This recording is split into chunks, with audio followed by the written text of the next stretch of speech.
আমার একটা খুব মনের মতো রেসিপি হচ্ছে পেঁপে মাছে আলুর ঝোল। আপনারাও সবাই ভালোবাসেন তো আমার মতো? তাহলে রেসিপিটা দেখে নিন। আমি একটা কত বড় পেঁপে নিয়েছি দেখুন। এই পেঁপেটাকে আমি কেটে নিচ্ছি। পেঁপেটাকে আমি পিস পিস করে কেটে নিলাম। এবার আমি এটাকে খোসা ছাড়িয়ে নেব। খোসা ছাড়ানো হয়ে গেলে এটাকে আমি কিভাবে কেটে নিচ্ছি দেখুন।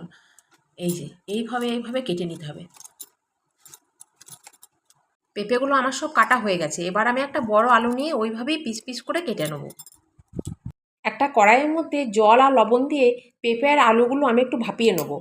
এই রান্নাটা আমি আজকে করব বাটা মশলায়, সেই জন্য আমি জিরে আর ধনে বেটে নিচ্ছি। বাটা হয়ে গেছে, আমি এবার এটা তুলে নিই। একটুখানি আমি আদাও বেটে নেব। অপরদিকে আমি কড়াইয়ের মধ্যে সর্ষের তেল দিয়ে মাছগুলোকে তার মধ্যে দিয়ে দিচ্ছি। মাছগুলোকে আমি উল্টে পাল্টে ভালোভাবে লাল লাল করে কষে নেব। মাছগুলো তুলে নেওয়ার পরে ওই তেলের মধ্যে আমি দিয়ে দিচ্ছি কালো জিরা আর কাঁচা লঙ্কা।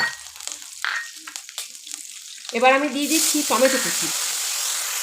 এবার আমি দিয়ে দেবো আদা বাটা, আর তার সাথে দিয়ে দেবো ধনে আর জিরে বাটাটা। এবার আমি একটু কষিয়ে নেবো। আর তার সাথে এবার গুঁড়ো মশলাগুলোও দিয়ে দেবো, লবণ, হলুদ, কাশ্মীরি লঙ্কা গুঁড়ো, সব আমি সুন্দরভাবে কষিয়ে নিলাম। এবার আমি সিদ্ধ করা পেঁপে আলুটা দিয়ে দিলাম। একটু কষিয়ে নিয়ে তার সাথে আমি জল দিলাম। আমি কিন্তু পেঁপে আলু সিদ্ধ করা জলটা ফেলিনি, আমি ওই জলটাও দিয়ে দিয়েছি। ঝোল ফুটে গেছে, এখন আমি এর সাথে মাছগুলোকে অ্যাড করে নিলাম। মাছ, পেঁপে, আলু সব সুন্দর ফুটছে। এবার আমার রেডি হয়ে গেছে পেঁপে মাছে আলু ঝোল। কেমন হয়েছে আপনারা অবশ্যই আমাকে কমেন্টে